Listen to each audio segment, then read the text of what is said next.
it's Meg KAYLEE here, and today on All In, we're diving all in on Story of Seasons. With the release of Pioneers of Olive Town, it felt like the perfect time to take a look at the game, the series, and some of what makes it all so special. Life can be stressful, but do you know what's not stressful? Micromanaging a huge digital farm with crops and animals to care for and keep up with, relationships to forge and maintain, events and activities to participate in. Wait, okay, that sounds kind of stressful, but trust me, it isn't. While the farming sim genre can present interesting challenges at times when you're trying to stay on top of it all, it also provides a super fun way to unwind and chill. As someone who grew up with the Harvest Moon series, I've relied a lot on these kinds of games when it comes to finding my personal place of calm for many, many years. Now you might be like, Meg, you just said Harvest Moon and think that I got my games mixed up. I did indeed say Harvest Moon, but it's actually no mix-up at all.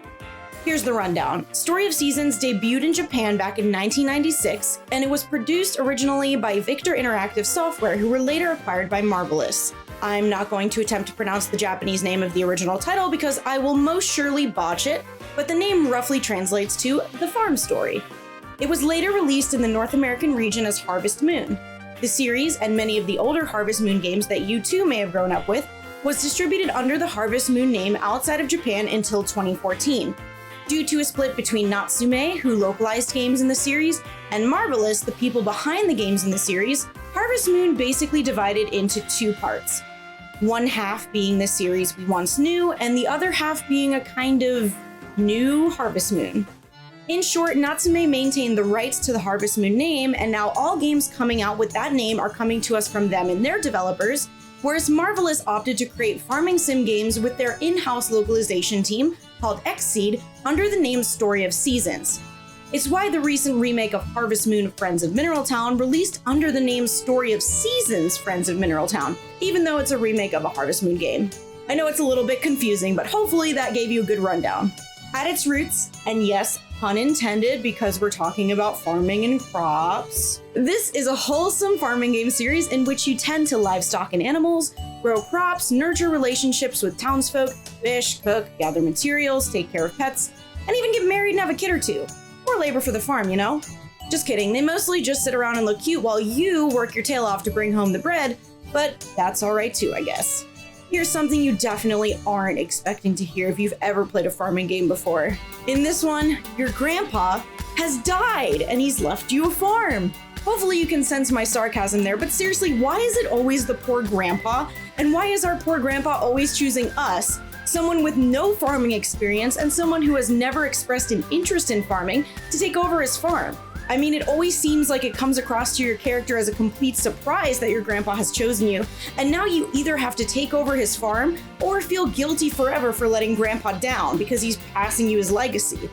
And why is grandpa's farm always such a mess? When you get there, like, the game description for Pioneers of Olive Town refers to your grandfather as trailblazing, and I'm like, how? By having a farm full of weeds and contributing absolutely nothing to the town? Sorry, grandpa, I'm sure you were a nice dude, but I suppose it's probably a good thing that someone is in town now who can actually pluck weeds.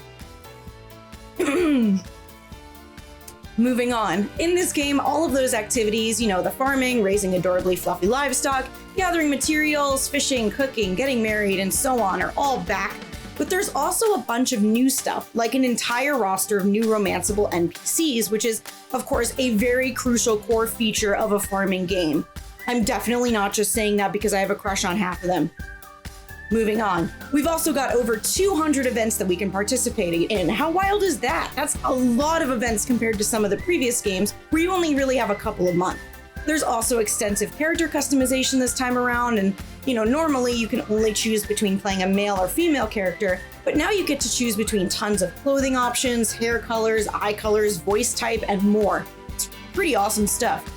You can also craft furniture items, which is really neat, and you can decorate with things like benches, topiaries, and many, many more items. The way you craft these items and place them around reminds me a little bit of Animal Crossing New Horizons, which I think is really cool because I think it'll be groundbreaking for this series the same way that it was for Animal Crossing.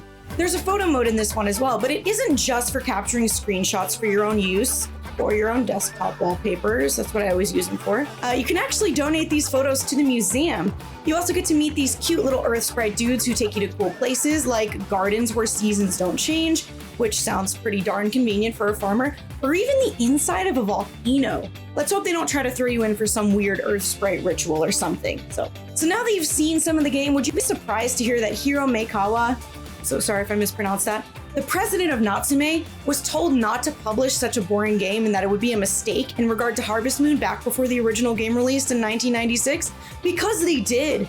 Just goes to show that you shouldn't always listen to your critics. Sometimes they're wrong and also missing out on cozy, cute games with fluffy animals. Thanks so much for watching this episode of All In. Once again, I'm Meg KAYLEE, and you can keep up with me on Twitter and Instagram at Meg_KAYLEE, and on Meg KAYLEE without the underscore and all of the other platforms. Happy farming, and see you next time.